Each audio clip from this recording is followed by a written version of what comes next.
killer rabbits, flowing cows, and British royalty.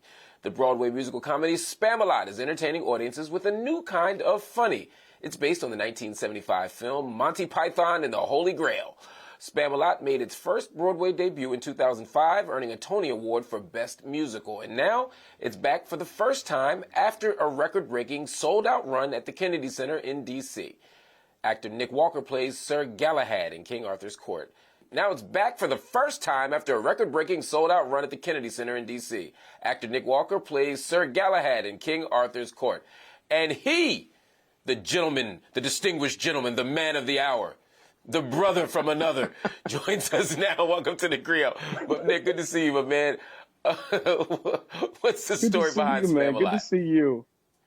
Oh, dude. Well, first of all, it is an honor to be here. Let me just say that I am a huge, huge fan of yours. Spamalot, man, is, of course, dude. No, Spamalot is basically, the best way to describe it would be, when you were a kid and it was Saturday morning and you were watching cartoons and you were just cackling to no end. That's Spamalot. Spamalot is literally a 2-hour cartoon that is just designed to make you laugh. It was obviously, as you said, created by Monty Python, who, if you don't know, is a British comedy troupe from the 60s and 70s, who are basically the basis for every kind of form of comedy that we do today. These guys really honed and did back then.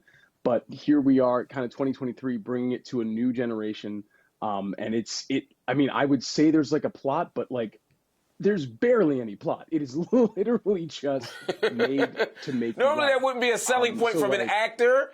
Normally, that would be a selling point from acting. Like, there's no plot. There's no point to this. But I understand because I'm a Monty Python fan. I still walk around the house humming, Brighter Side of Life, where with the classic film where the guy's on the cross. It's a whole thing for me. So I appreciate that, and I appreciate the fun of it and the playfulness of it.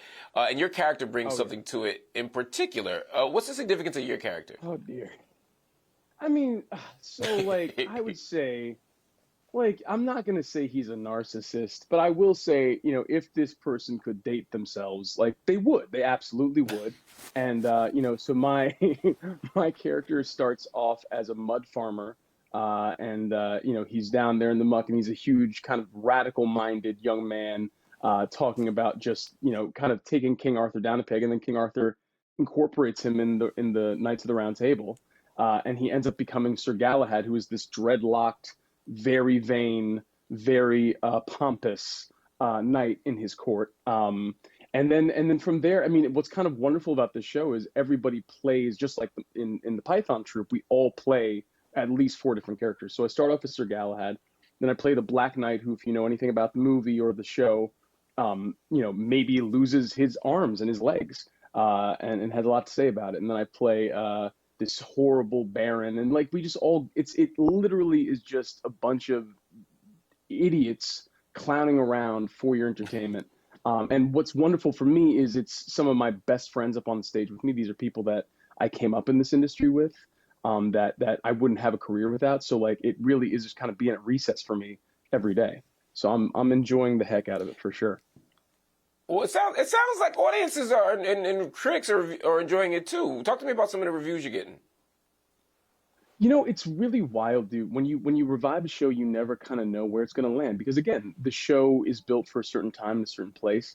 But what's been really wonderful is that people, I think, especially right now when, let's be honest, the world isn't not on fire.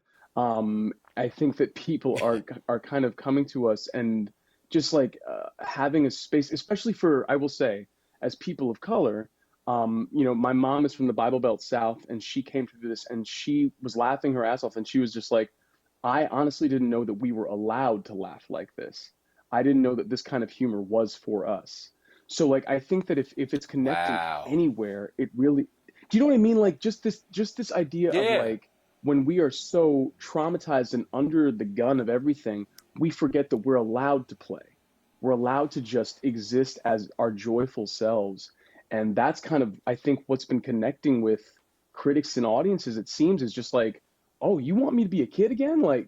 Sign me up. And I think that we are encouraging that and loving that and welcoming it, bring it, come play with us. That's the whole idea. I love that, man. Before you go, what do you enjoy most about performing? You've been doing this for more than a decade. You're no stranger to Broadway at all. What's the best part about performing for you? Sure.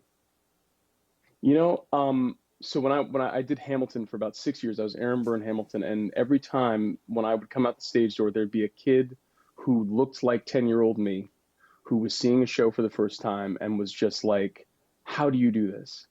And that's the joy of it for me is the idea that, like, because when I was coming up, I didn't have many people to look to, right? At least in theater space, certainly in film and TV, of course you had Denzel, you had Samuel Jackson, all these people, but like really in that Broadway space, there weren't a ton of us being put out front.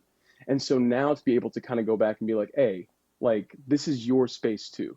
Like and like all you got to do is just, read some scripts, learn the craft, play with your friends, and like see where it can go. So that's been the joy for me. It's just been giving back to my community, man. Watching you grow into the actor that you are is extraordinary, man. So just thank you for everything you're doing. Thank you for gifting us with your talent, man, and best of luck with Spamalot. Everybody, make sure you check out the show. You can get your tickets right now to Spamalot at St. James Theater. Just visit NewYorkTheaterGuide.com.